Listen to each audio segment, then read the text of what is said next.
Olá pessoal, sejam bem-vindos a mais um podcast da Net5, esse é o 34º e hoje falaremos sobre gestão de vulnerabilidades e patches. Estou muito feliz em dois convidados, de um mercado altamente regulado, de grandes empresas gaúchas. Muito obrigado, gente, por estarem aqui com a gente, bater esse papo. Então está aqui comigo o Marco Palma, que é gerente de infraestrutura do Sicredi, e o Marcelo Lermin, que é superintendente de infraestrutura e operações da Unicred, e juntamente com a gente o Wagner, Wagner Christ, que é sócio aqui da empresa e é responsável pela área de segurança.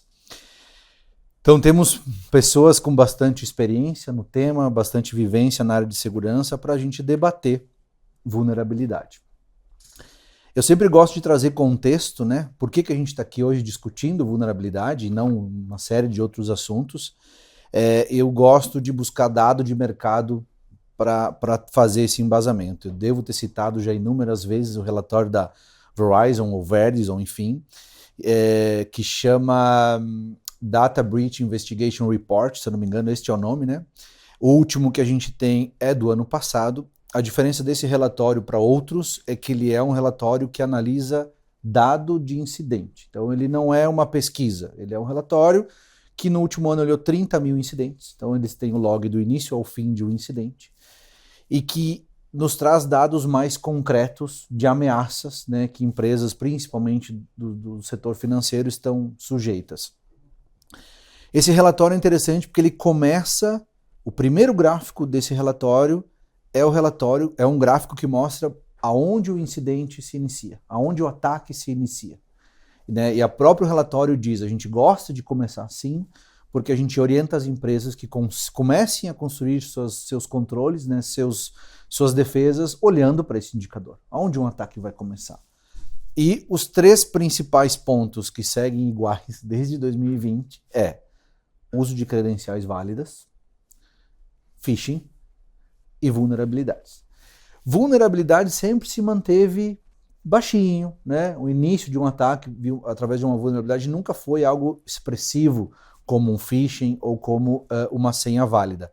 Porém, uma surpresa, talvez assim, não tão surpresa, mas o relatório aponta que no último ano, esse caso em específico, o uso de vulnerabilidades aumentou muito, encostando em phishing.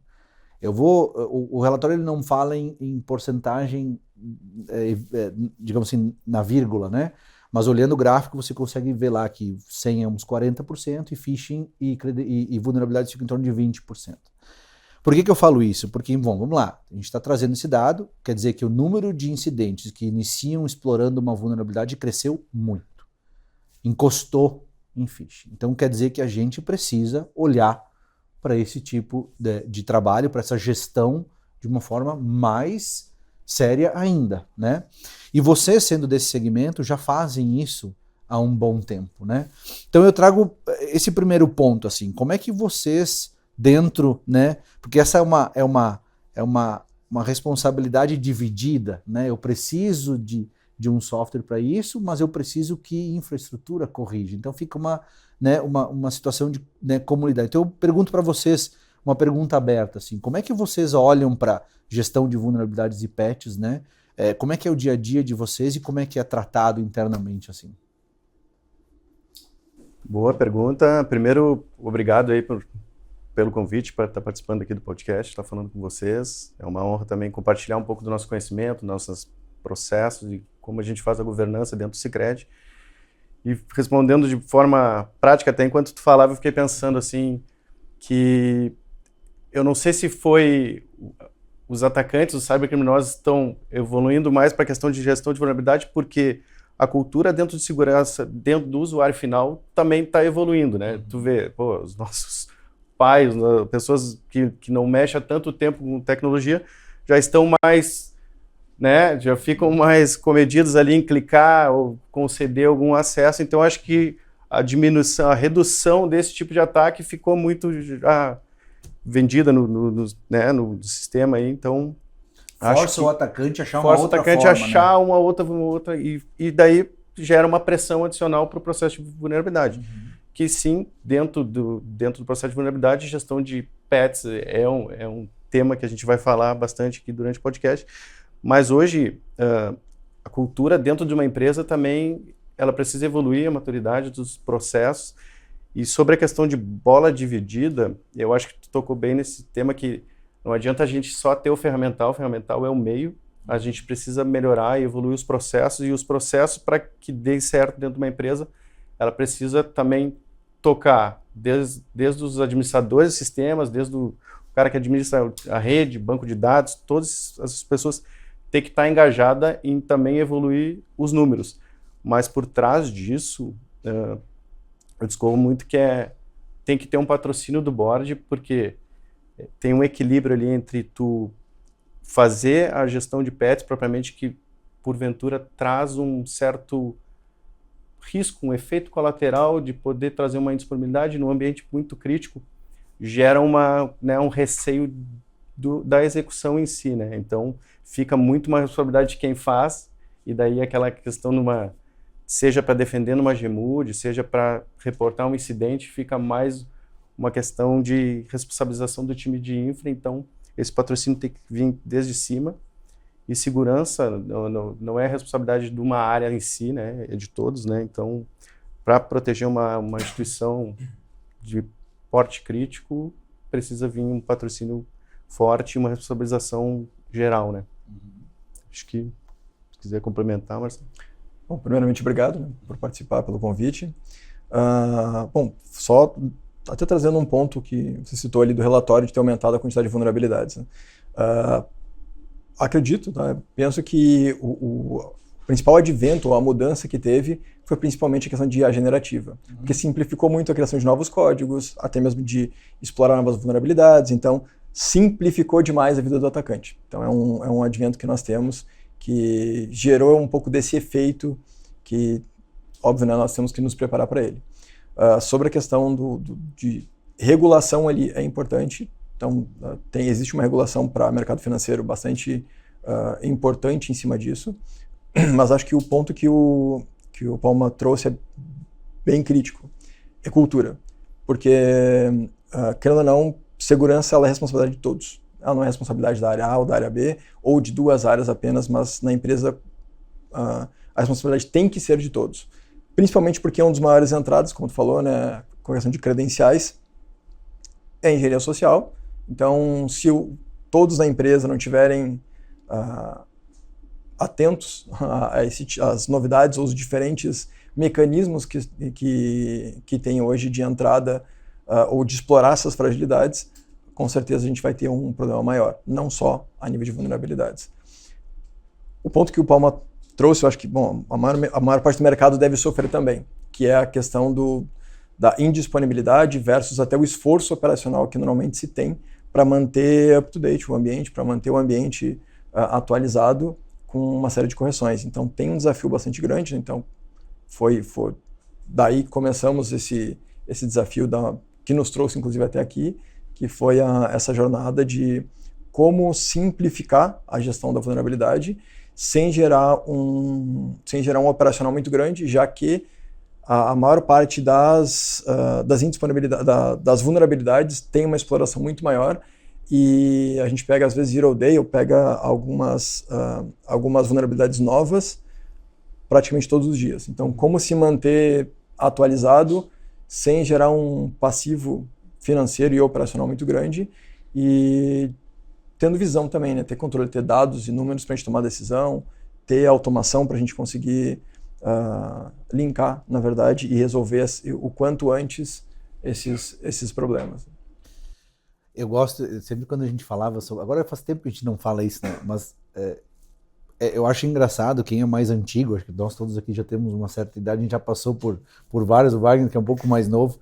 Eu lembro muito bem, eu lembro muito bem mesmo, o Rafa, que está acompanhando aí, é dessa época comigo, que a gente vivia numa situação, acho que foi tu que me deu esse dado lá atrás. Da Fortinet? Não sei se é da Fortinet, eu lembro que tu me comentou assim, cara, 99% das vulnerabilidades exploradas tem mais de 2 anos. Eu tô falando de, 10 anos atrás ou mais, tá? Isso fazia com que a gente não tivesse que ligar para a vulnerabilidade, porque praticamente a gente corrigia fazendo alguma outra manutenção, né? Mas estou falando lá atrás, janela, né? Lá aproveitar a janela. Isso, eu vou atualizar e tal. De lá para cá, daí tem esse cenário onde a gente precisa estar muito na frente, ou seja, não tem como fazer sem uma gestão, sem um software. E a gente tem uma visão talvez um pouco diferente, por isso que a gente trabalha com a Vicários, que quando a gente desenvolveu um serviço que existe ainda, né, mas a gente já segmentou ele, porque o mercado até já evoluiu, né, mas a gente está falando de também, sei lá, 8 anos atrás, que eu pegava um cliente que não tinha nenhuma iniciativa na área de SI e eu conseguia levar ele nesses primeiros, sei lá, 2 ou 3 anos muito bem. E a gente cuidava junto com o cliente disso. Então, diferente de eu ser um fornecedor onde eu vendo um software e vou embora, nós éramos responsáveis por essa área dentro do cliente também. Então a gente começou a usar, né? A gente fez um pulinho assim, começamos com software A, depois para o B, depois para o C. E o que a gente percebeu é que, e essa é uma pergunta que eu queria que tu explicasse um pouco isso, para depois também vocês trazerem como é dentro, né, do dia a dia. Porque a gente sentia assim, eu chegava lá, rodava o software de gestão de vulnerabilidades e aparecia, sei lá, 50 mil vulnerabilidades. Aí passava 30 dias, eu rodava de novo, ou sei lá, deixava rodando e acompanhava, montava o segundo relatório, 55 mil vulnerabilidades. Daí passava o outro, 60 mil. Então assim, não existia tratamento, porque não tinha profissional, o cliente talvez ainda era um pouco imaturo com relação a isso, não sabia como tratar, e ele ia subindo. Aí o Wagner disse assim, gente, não dá mais, porque assim, eu só estou levando uma notícia, dia após dia eu estou levando uma notícia, entendeu? Como é que eu vou resolver? E aí a gente foi para Vicários, porque daí a gente conseguiu, pelo menos num volume, porque desses 50 mil, muita coisa é aplicação, é SEO, são coisas que dá para a gente fazer, né? Então a gente conseguiu diminuir esse gap assim, porque num contexto, voltando só um parênteses ao que a gente explicou sobre o início do ataque, o início de vulnerabilidade é pequeno, mas é 20%, mas se o cara loga no ambiente, a primeira coisa que ele vai fazer é explorar uma vulnerabilidade que exposta de fora não está. Ele vai explorar, então vai potencializar isso. Então por isso que a gente precisa corrigir. Então conta pra gente um pouco, Wagner, dessa dor que tu passava e como é que tu resolveu com Vicários, pra gente ver se no caso deles tem vínculo, né? Tem fit isso. Sim. Só vou aproveitar a fala do pessoal das casas das Gemudes.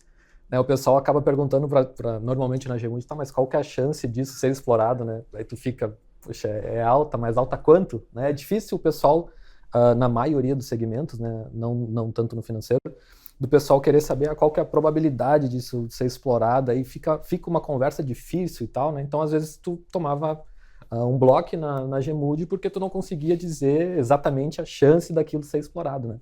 Felizmente isso mudou, porque eu acho que aconteceu a conscientização mesmo, né? E o pessoal sabe que acontece, né? E também sobre a IA generativa, o pessoal, inclusive no evento da RSA, demonstrando o movimento das organizações criminosas saindo um pouco de Zero Day, que é difícil, é caro pesquisar Zero Day, e aproveitando a IA generativa para fazer do dia 1 ou do dia 2, porque a corrida ainda eles estão ganhando. Se eles explorarem um dia depois, 2 dias depois, eles, na maioria dos casos, estão na frente. Né? Então, como é caro pesquisar a vulnerabilidade de Zero Day, eles esperam uma acontecer e ficam, né, prontos para criar o tal do exploit. Então, são coisas que a gente vem vencendo a guerra, a batalha, mas aí tipo, vem de novo uma outra situação. Né? E a generativa tem o uso dos dois lados, né, do bom e do ruim.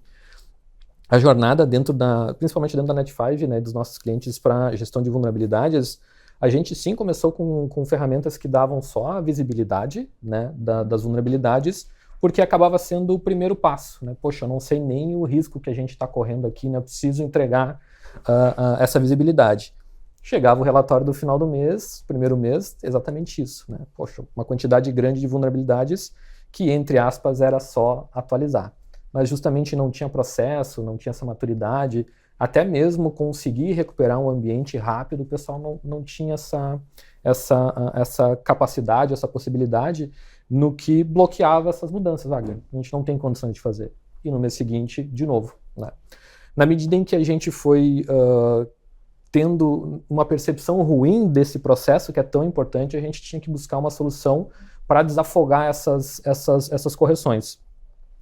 Para grande parte delas, né, tinha o Windows Update da vida, mas mesmo assim ele não dava conta do volume maior das aplicações. Então foi quando a gente conheceu a Vicários que conseguimos resolver ambos os problemas. no momento em que eu dava visibilidade no processo, a classificação, e principalmente quando a gente conseguiu entregar a correção, né, automatizar a correção, em que esse gráfico ficava muito aproximado, né, as vulnerabilidades eram descobertas, eram corrigidas, eram descobertas, eram corrigidas. Sobrava algumas questões de migração de ambiente legado, Windows que ia trocando e tudo mais, mas os processos, na sua grande maioria das empresas, né, média, pequena, elas evoluíram no momento em que a gente conseguiu entregar também a correção. Porque só dar luz ao problema, ele era difícil, porque as equipes normalmente são reduzidas, e o cara da segurança, o cara da infra era a mesma pessoa, ele tinha que dividir tudo aquilo, ou muitas vezes dependiam de terceiros para fazer isso tudo, né? Então, no momento em que a gente consegue dar essa agilidade e nesse processo, inclusive sobra tempo para outras coisas, né? Então a gente consegue expandir e aumentar a maturidade geral de segurança da informação, dando tempo, que é um dos objetivos também da Net5, que a gente tem que entregar tempo para os nossos clientes para que eles possam cuidar do negócio, né? Então a jornada do Vicarious foi uma jornada mais ou menos de 3 anos, onde a gente começou com soluções open source, que dava visibilidade. Depois até mesmo uma solução proprietária paga, ela dava apenas visibilidade, né? E esse era um problema que a gente tinha que resolver, né? Cara, se tu está me trazendo um problema maior todo mês, né? Me traz uma solução, pelo amor de Deus. Como é que isso foi para vocês? Vocês passaram por essas etapas assim de começar a trabalhar a gestão de vulnerabilidades e patches e esse gap ficando cada vez maior? Sim, inclusive até foi o nosso caso com a Net5. Logo que eu cheguei na época do Unicred, a gente estava fazendo o diagnóstico ainda, entendendo o ambiente, e aquele número estava martelando lá, estava realmente aumentando. E nessa discussão, por acaso, a gente acabou entrando no assunto de vicários, falamos da questão de vulnerabilidades, e a gente, vamos fazer uma POC. Na POC, a gente já viu o benefício acontecer, vamos dizer assim, né? Então a gente já conseguiu ver uma queda bastante significativa, principalmente na questão de simplificação, porque o ponto mais complexo era eu ter pessoas, às vezes, em horários alternativos, né? Até porque eu não posso disponibilizar um serviço crítico em um horário comercial, eu tenho que ter na madrugada, então tem pessoas que têm que estar na madrugada, tem que ter um acompanhamento daquela aplicação, tem que ter um acompanhamento da execução, para caso eu tenha que fazer alguma recuperação. Muitas vezes, por mais que tivesse ferramental tanto para sistema operacional quanto Linux, quanto Windows, ainda tinha necessidade de ter alguém com um conhecimento um pouco mais aprofundado para poder fazer. Quando a gente fez esse trabalho, a gente começou a levar a automação que tinha, e até mesmo algumas validações, porque tem a questão de customizar alguns scripts, isso simplificou demais. Então hoje, dentro do nosso time, nós temos 2 vertentes. Uma que é usado para a parte de softwares a nível de data center, a nível de clouds, né, tanto pública quanto privada, e um segundo que é para end user. As execuções que são um pouco mais críticas, que são da parte de servidores mesmo, para aplicações, elas acontecem na madrugada, então nós temos operadores. Eu não preciso ter um especialista lá envolvido, eu tenho um operador, então tem os operadores noturnos que acompanham as execuções. Então, os scripts rodam, eles validam após a execução. Então, não tem a necessidade de ter, muitas vezes, até sobreaviso do time, ter alguns profissionais específicos acompanhando. Um outro ponto que também, vou dizer que até um dos pontos mais importantes, foi o fato de não ir só a nível desse sistema operacional, mas também a nível de algumas aplicações, conseguir remover algumas aplicações. A gente pegou situações desse tipo, como por exemplo, aí mais voltado a end user, onde, vou pegar um exemplo simples, vamos tirar o Firefox ou o Internet Explorer de todas as estações de trabalho. Então a gente agendava cada cooperativa num dia, ele ia lá, combinava com a cooperativa de deixar os equipamentos ligados, ele fazia toda a remoção, no outro dia estava tudo certo. Sem falar que nós temos muitas pessoas com home office. Então, não ter a necessidade de ir até algum servidor nosso, alguma cloud nossa para fazer atualização, ele poder buscar essas atualizações direto na internet, nos ajudou também. Então, a pessoa da própria casa agendava ou já esquedulava para que essas atualizações acontecessem e removessem as aplicações que não estavam dentro do nosso compliance. Então, teve uma série de ganhos significativos e isso nos permitiu reduzir drasticamente, até em pouquíssimo espaço de tempo, a quantidade de vulnerabilidades. por mais que tenha todo um compensatório na volta, tem várias ferramentas para nos ajudar a simplificar e até evitar que tenha algum tipo de ataque, mesmo assim, estar up to date é importante. Até mesmo que eu tenha uma vulnerabilidade explorada, eu tenha um vazamento de credencial, consiga entrar no ambiente, tem que ter a proteção para garantir que não vai ser explorada alguma coisa internamente. Então, a gente tenta sempre manter o mais próximo possível, né, do up to date. Não é fácil, né, até porque o tempo todo tem ferramentas, tem, como você disse, né, a curva sempre, as vulnerabilidades sempre aparecem o tempo todo. E até então, como agora a quantidade de atualizações de softwares também aumentou, é comum aumentar a quantidade de vulnerabilidades, a quantidade de fragilidades de código que são entregues a cada deploy. Então, tem uma curva grande, só que a gente consegue acompanhar e reduzir bastante esse gap entre o que falta atualizar e o que efetivamente tem a ser explorado, né? Então tem como manter essa gestão um pouco mais à mão. Óbvio que não são todos, a gente tem aqueles legados lá que tem que colocar eles quase dentro de uma bolha para proteger, porque tem uma fragilidade ou uma questão de aplicação mas fora essas exceções, a maior parte do ambiente a gente consegue manter um controle hoje muito mais preciso e principalmente, né, com um esforço operacional pequeno em relação ao tamanho da quantidade de vulnerabilidades que a gente tem no ambiente. Né? Show. E Marco, como é que foi esse processo de vocês, assim, da mesma forma, né, do gap aumentando, de ter uma forma de fazer automação, como é que gerou a busca pela solução? Então, eu diria que a gente está no meio dessa jornada. A gente está há pouco tempo com a ferramenta implantada no nosso ambiente, em franca expansão, digamos assim. Nosso foco inicial voltou para servidores, mais para data center mesmo, né? Então, esse foi o nosso foco inicial. E uma coisa que eu vejo é essa dificuldade que a gente vai ter da jornada de sistemas legados, a complexidade, né? Temos appliances, sistemas legados, temos segurança de aplicações, a gente vê softwares também com vulnerabilidades.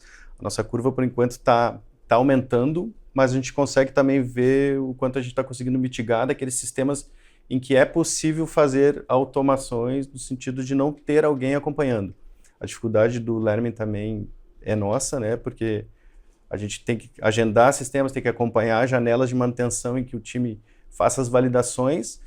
Em contrapartida, a escolha pela ferramenta também ela se deu porque a gente queria uma ferramenta mais agnóstica possível, né? Então, a gente tem um ambiente de microserviços lá com o OpenStack, a gente tem a nossa cloud pública e a gente tem toda a parte nossa de tradicional, que é a parte de VMware.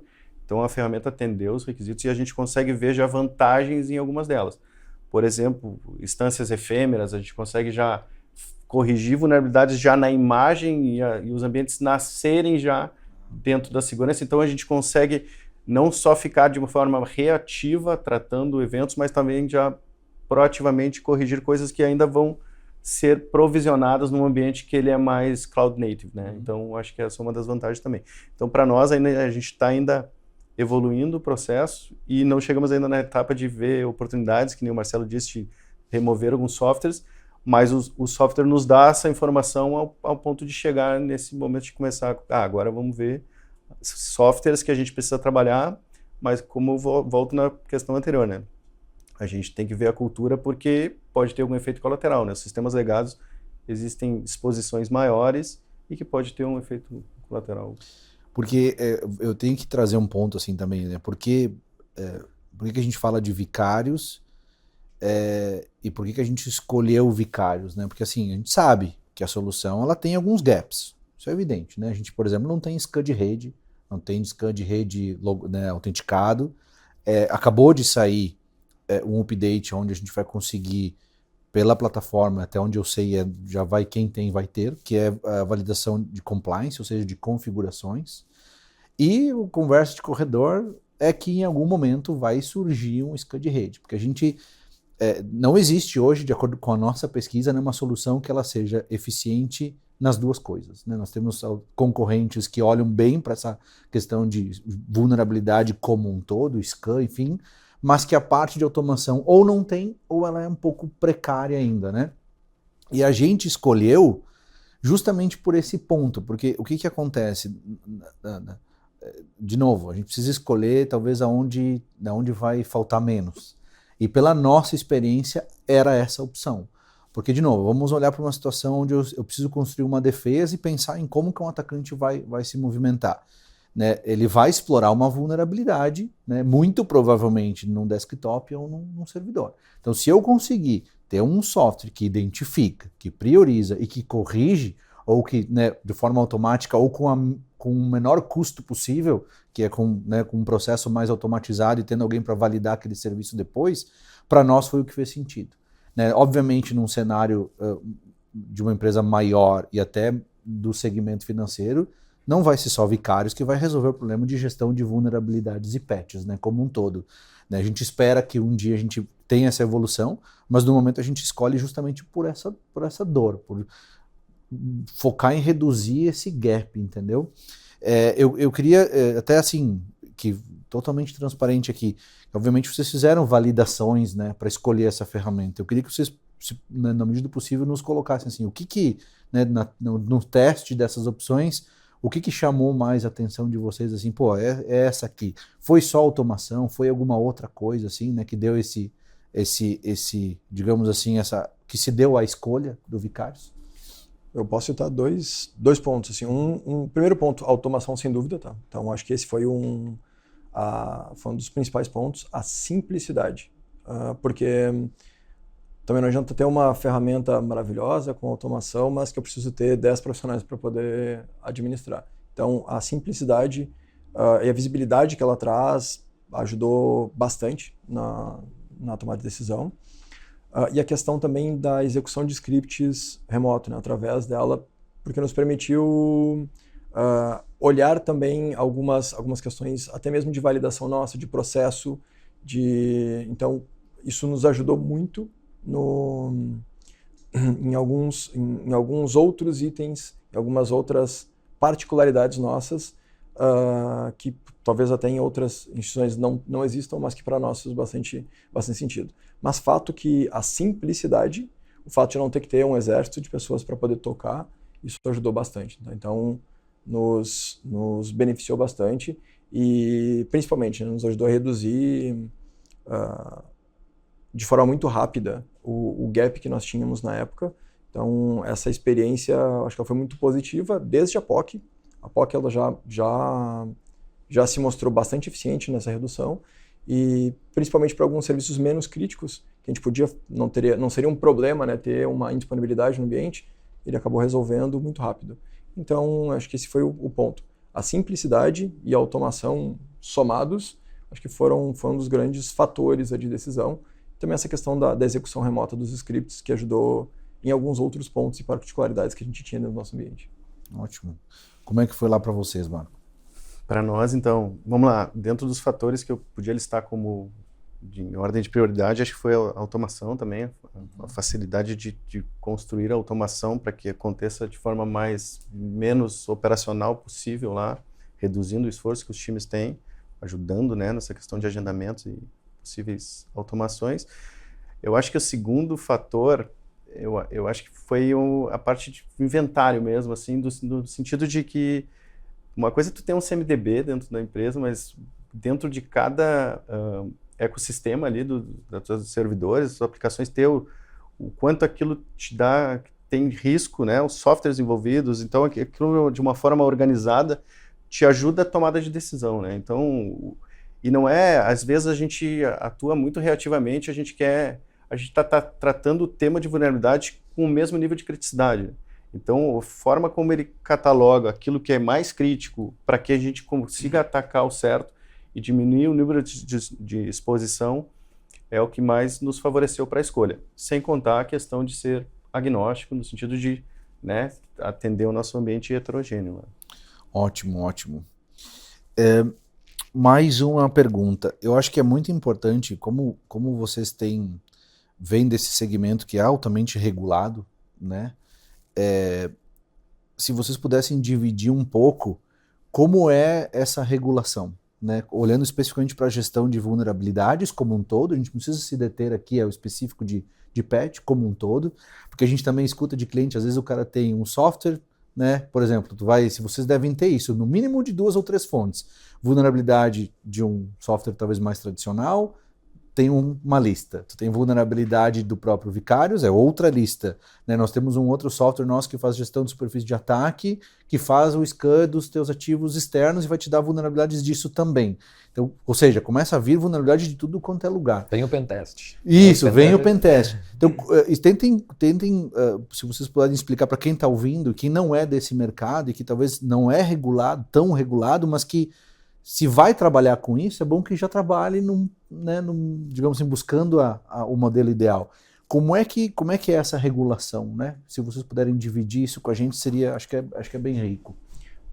Assim, na verdade, ele é uma demanda que vem de são vários entrantes, né? Então, principalmente, aí vem desde os Red Teams, vem até de algumas auditorias, vem de pentest, ou até mesmo dentro das nossas... O próprio Vicarious nos traz algumas sugestões antes de chegar nesses relatórios, né?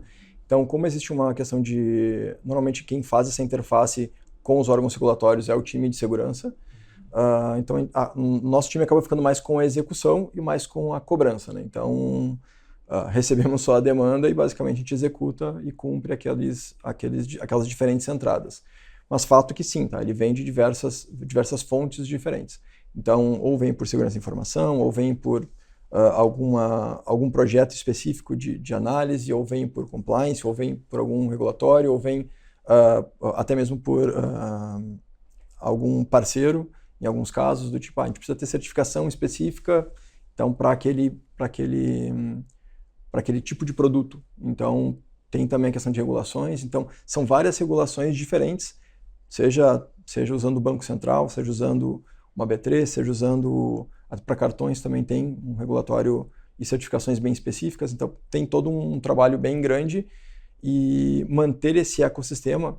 Claro que o Vicarious ele ajuda muito quando a gente fala a nível de sistema operacional, microserviços, as plataformas, mas tem também essa questão das entradas, entender cifras, como é que está a borda. Então tem todo um trabalho dentro do endpoint, nem se fala, né? Então é outro ponto que a gente tem também um trabalho bastante grande. Mas, principalmente, olhando como infra-operações, a gente somos, normalmente, os executores para garantir que essas requisições que venham de vulnerabilidades ou esses controles ou essas demandas que chegam para nós, elas sejam executadas o mais rápido possível e a gente acaba prestando mais contas em relação a essas entradas, esses entrantes, né? Então, o nosso papel é muito mais de executor do que efetivamente de prestar conta para essa regulação. De prestação de contas com os reguladores. Né? Sim, mas por exemplo, assim, vocês têm, existem normativas, aqui eu realmente não sei, talvez tu já saiba, existe alguma normativa que diz, olha, vulnerabilidades de tal criticidade precisam ser corrigidas num certo prazo, existe Sim. isso? Isso dentro da própria norma de segurança da informação da empresa, então cada instituição tem a sua norma e normalmente a auditoria foca na norma. Tem algumas boas práticas, né? Então as normas as políticas acabam refletindo muito das boas práticas, então a gente acaba se enquadrando dentro dessas boas práticas mesmo, que está dentro da política interna da empresa, ou se for um caso de algum fornecedor ou de algum órgão regulador específico, né? Então, mas fato que tem sim, tá? Todos eles têm seus critérios, de acordo com criticidade, dependendo do caso de um zero day, por exemplo, de tempo de atuação, tempo de execução, ou até mesmo de mitigação, dependendo do caso, a gente tem que também se pronunciar em relação a isso. Ele é uma situação que ela evolui, né? Então, assim, se tu tem na tua política, na tua norma, que tu corrige uma crítica em 30 dias, certamente numa auditoria não vai passar, né? 30 dias é um tempo muito grande de exposição. Para que não haja muitas atualizações nas normas, normalmente a regulamentação tu precisa manter nas melhores práticas, né? Então, tu precisa acompanhar as melhores práticas, aí tu tem ISO, tu tem NIST, CIS, tu vai agregando essas normas para conseguir responder à altura, né? Eles buscam que tu utilize, que tu busque as melhores práticas. Normalmente, tu não vai falar assim, tirei da minha cabeça esses parâmetros. Normalmente, tu vai ter que linkar o NIST, o CIS, ou até mesmo a ISO, para não fugir de um padrão. Aí tu tem um mercado que se regula com essas outras normas também, sabe? Não é nada inventado, ele é altamente testado, regulado, e por isso que se segue algumas normas. Mas eu digo assim, como é que o Bacen ele olha para isso específico? Tu deve ter passado por... Tu não tem um item específico, não tem um quanto item específico tempo tu tem que Tá. corrigir, né? Tu Não. precisa seguir as melhores práticas, né? De acordo com esses Aí frameworks. tu tem, assim, sugestões. Tem o framework lá do NIST. Aham. Tu Como tem é que é lá? esses. Sim, Aí entendi. tu tem que manter atualizado, porque há 2 anos, 3 anos atrás, talvez era 15 dias. A recomendação é 7, a recomendação vai baixando. E aí é A onde... normativa te diz isso. A normativa te diz. A mais comum é das senhas, né? Então, assim, há tempo atrás era 8 com caracteres especiais. Isso. Aí é 12, aí 14, 16. Cadê o MFA? Aham. Então, assim, Sim, tu vai, exato. né? Vai apertando Vai cada vez apertando mais. cada vez mais, né? Então, assim, existem níveis e mercados, né? Alguns mercados regulam mais com base nisso, alguns mercados regulam menos, né? O financeiro está sempre no maior deles, né? Então, quais são, além das recomendações, existem as exigências, né? Para alguns mercados existem recomendações, para alguns existem exigências. E chega isso para ti, Marco, por exemplo, assim, olha, para tratar essas vulnerabilidades, tu tem que trabalhar em até X tempo. Então, em alguns aspectos chega, por exemplo, Zero Day, mas essas classificações estão mais a nível da parte de governança do time de segurança e informação, nos drivando um pouco os prazos que a gente tem que tratar certas vulnerabilidades. Mas tem também alguns acordos que, né, algumas coisas que vêm pela auditoria, em termos de segurança também, elas determinam alguns prazos dependendo da criticidade da vulnerabilidade em si. O que eu ia complementar é que os bancos estão muito drivados hoje com a classificação do Bacen lá de S1 para instituições acima de 10% do PIB, S2 para de 1 a 10%, o Sicredi se classificou como S2 recentemente, o que acaba trazendo mais questões regulatórias ainda, mais mapas de riscos, processos de risco muito forte dentro da empresa para que a gente, não só para nós, né, uma carga maior, mas também um compromisso maior de que risco é algo olhar mais crítico, né? Está dentro lá da diretoria executiva e desdobra para os times mais operacionais. Mas bem como o Marcelo falou, nós somos mais parte da execução e por vezes a gente tem conseguido atingir todos os prazos, né, que se determina, mas o nosso drive principal hoje, quando não é de um órgão externo, está muito em função das normas internas, né? As normas que determinam os prazos que tu tem que atuar, por exemplo, os patches para serviço crítico é tantos meses, né, ou dias. Então, e eu vi recentemente uma consultoria externa trouxe um dado também que para serviços críticos, instituições financeiras, é um relatório meio global, né? Também acho que vigora dentro dos Estados Unidos também, que para serviços críticos até 14 dias um patch de vulnerabilidade crítica tem que ser corrigido. Em até 14 dias. Isso é para empresas de grande porte que eles classificam. Tá? Então, o que não é uma realidade para muitas empresas. Né? Então, a gente está buscando, através da ferramenta, se adequar a esse processo. Wagner, traz pra gente assim uma visão, porque assim, tu te envolve em empresas de vários segmentos assim, né, e tamanhos. 14 dias para corrigir uma vulnerabilidade crítica, isso é algo que tu entende que é possível? Como é que tu vê, entendeu? Isso acontece, não acontece? Porque assim, da mesma forma que tu colocou, Marco, assim, eu entendo que faz parte do processo, vocês começaram com servidores, em algum momento, né, se a ferramenta obviamente atender, vocês vão acabar expandindo. Mas a realidade que a gente vê também é que empresas às vezes têm o orçamento mais reduzido, elas têm que optar por onde que eu vou, né?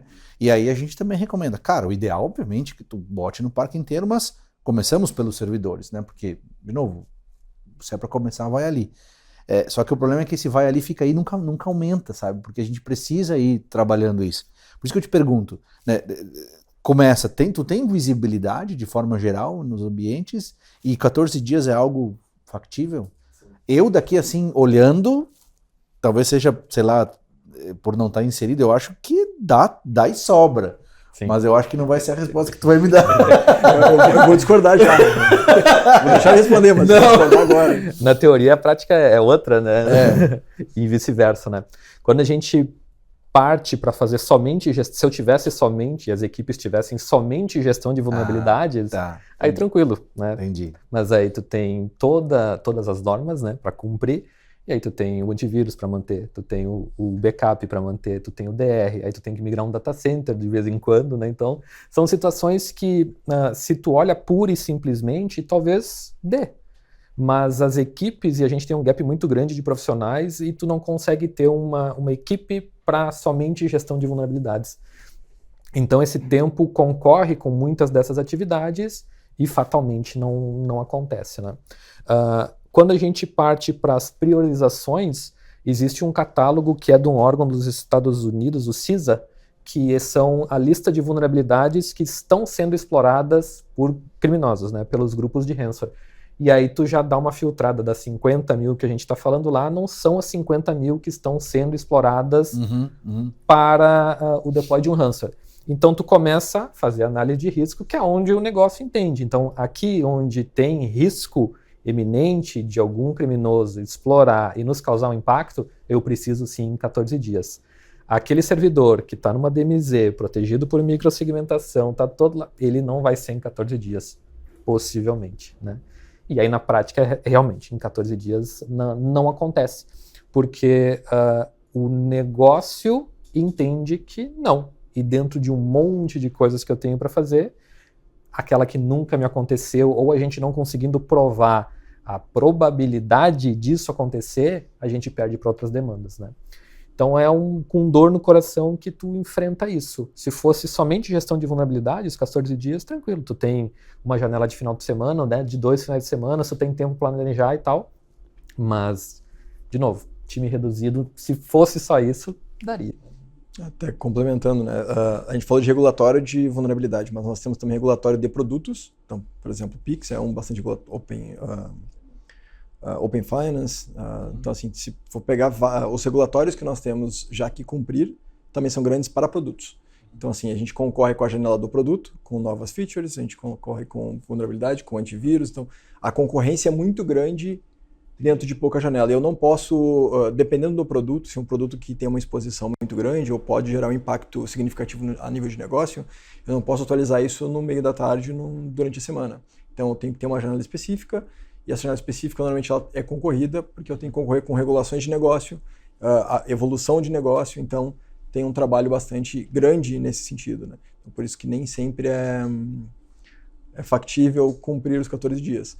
Mas queria só trazer um ponto, aí uma opinião pessoal do ponto que tu trouxe sobre iniciar por servidores.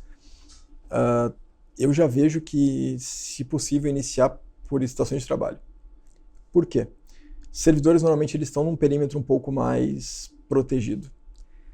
A entrada da vulnerabilidade, ele vai se dar muito na ponta. Se explora cada vez mais. Se a gente pegar, eu não sou especialista de segurança da informação, mas eu acredito que sempre, ou pelo menos a maior parte das vezes, vai se trabalhar muito em engenharia social e o vazamento de credencial, enfim, sempre olhando a ponta primeiro. Então, se a ponta está mais protegida, está mais segura em relação ao que eu tenho dentro do perímetro, que é bem restrito já de servidores, eu acho que eu iniciaria primeiro pela ponta, mantendo a ponta mais protegida, não só a nível de software, mas também de cultura, de preparação, de nivelamento dos usuários para que eles entendam a complexidade e os tipos de ataque que existem.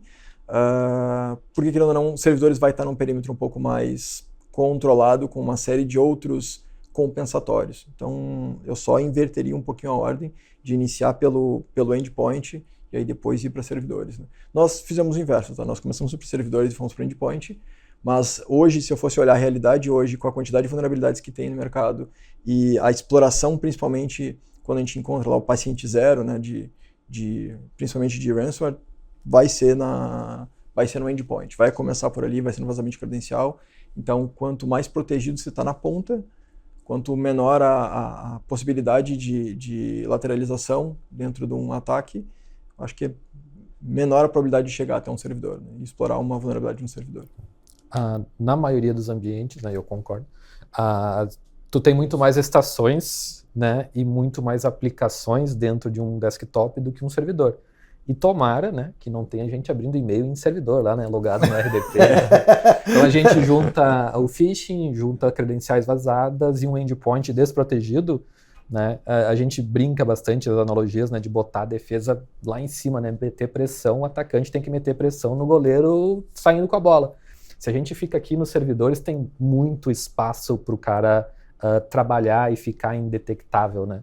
Então, sim, se a gente pudesse começar pelas estações, seria... Porque a gente tem um outro fator que ele é bem importante para o mercado financeiro, né? Porque o dado é o nosso petróleo, né? Então, e o dado que nós lidamos, ele é um dado muito sensível. Então, se eu tenho um dado que ele é importante e ele está lá na ponta, dentro de uma sessão de trabalho, e por algum motivo esse dado vaza, o dano de imagem e até mesmo a quantidade de prestação de conta que nós temos que fazer para os órgãos reguladores é bastante significativo. Então, por isso que para a instituição financeira faz todo sentido o perímetro mesmo, a ponta está bem protegida, porque, querendo ou não, é uma porta não só de invasão, mas pensando também em vazamento de informações. Então, eu manteria bem controlado, né, as sessões de trabalho, o perímetro. E, óbvio, né, não vou descobrir a minha defesa, né? Trocar, né? Mas é que a sensação, a gente acaba tendo... É um cobertor curto, né? Às vezes, a sensação que a gente tem de forma geral é sempre essa, entende? A gente se vê sempre com essa escolha. Sempre tendo que fazer essa escolha, entende? Aonde que eu vou, por onde eu começo? É muito complicado, sabe? Porque ao mesmo tempo que eu tenho que proteger sim a ponta, eu tenho talvez um serviço exposto num servidor que, entendeu? É muito complexo isso. Então, a gente se via nessa situação né, voltando à história da jornada, né? A gente se via exatamente nessa situação, porque ao mesmo tempo que o time tinha que ser um time de defesa e levantar o máximo possível de muros ali de defesa, a gente agia por outro lado também como atacante. Daí às vezes algo que estava num serviço publicado parecia exposto e era algo absurdo, que normalmente né? Essa é a parte assim que o que me assusta ainda muito, sabe? Porque a mentalidade mudou para todo mundo, né? Tu falou no início, Marco, até nos nossos pais, né? Todo mundo, tá evidente para todo mundo que não dá mais para a gente ser, digamos assim, negligente com isso, né? Eu falei, a gente foi num evento do Cyber Serra faz uns 30 dias, eu acho, eu achei muito legal, que tinha um policial, esqueci o nome dele, depois a gente pode até citar, foi muito legal, o cara tava lá, o cara da Polícia Civil tava lá, inclusive ele me falou que o estado do Rio Grande do Sul foi um dos últimos, mas finalmente agora tem uma área específica que lida, né, com cyber. Antes esses crimes de extorsão, enfim, para pessoa física acabavam caindo numa área dividida lá, agora isso está fechado, e ele me falou algo que, assim, a gente já provou, a gente já sabia disso, não é a primeira vez que eu falo que o crime de rua, na sua maior parte, foi para a internet, né? Tem um podcast com uma delegada lá de São Paulo, que acho que é a delegada Luana, que ela falou já há alguns anos, que ela fala assim, cara, o criminoso que atacava na rua, que roubava um tênis, que roubava um celular, o cara descobriu que se ele for aplicar golpe, ele não está mais restrito à sua cidade, ele aplica golpe no Brasil inteiro e é absurdamente mais lucrativo, né? Então, e ele falou o seguinte, ele olhou para mim e falou assim, quando é que foi a última vez que tu viu um carro forte ser assaltado? Aí eu, não sei. Ele, cara, deixa eu te responder, foi 2015. 10 anos, entendeu? Ou seja, realmente, né, isso tá indo para outro caminho. Mas, né, eu me perdi eu desviei do assunto, eu vou voltar à lógica, que mesmo todo mundo entendendo isso, cara, a gente ainda vê bastante cobertor curto. A gente ainda vê empresa que a gente vai fazer algum teste, tem, de fato, uma vulnerabilidade bem... não deveria estar lá, sabe? Então, assim, é difícil. Eu acho que a gente nunca vai conseguir cobrir tudo, né? Vai ter que sempre acabar escolhendo, não tem muita saída. E talvez cada segmento tenha né, tem que ser feito um entendimento. Vou por aqui, começo pela estação, começo por fora. Né? Esse é um ponto que infelizmente a gente vai enfrentar bastante. Tu me permite também complementar a resposta também. Eu até estava pensando... Qual foi o nosso último grande evento de vulnerabilidade exposto globalmente? Acho que foi o Log4j, foi em 2021. E se parar para pensar... 21? Foi em 2021. E ainda tem. E ainda tem. E aí que tá, me assustei quanto tempo nós, com toda uma equipe mobilizada, levamos para corrigir essa vulnerabilidade, sabendo da criticidade dela, né? Então, para te provar 14. Que o teu dado esse dado é impossível. Além disso, complementaria também que, toda instituição financeira tem datas críticas. Durante as datas críticas é impossível mexer em produção. Outra coisa, como é que tu mitiga um efeito colateral de aplicar um patch em um serviço crítico, aplicando e não prod? Então tu tem toda uma esteira de dev, teste e homologação até chegar em prod. Então seria né, um trade-off muito grande a gente assumir alguns riscos em produção em detrimento de aplicar tão rapidamente assim. Então, é um desafio bem grande. O negócio Talvez sempre ganha, né? ferramental a gente consiga, Sim. mas correr alguns riscos.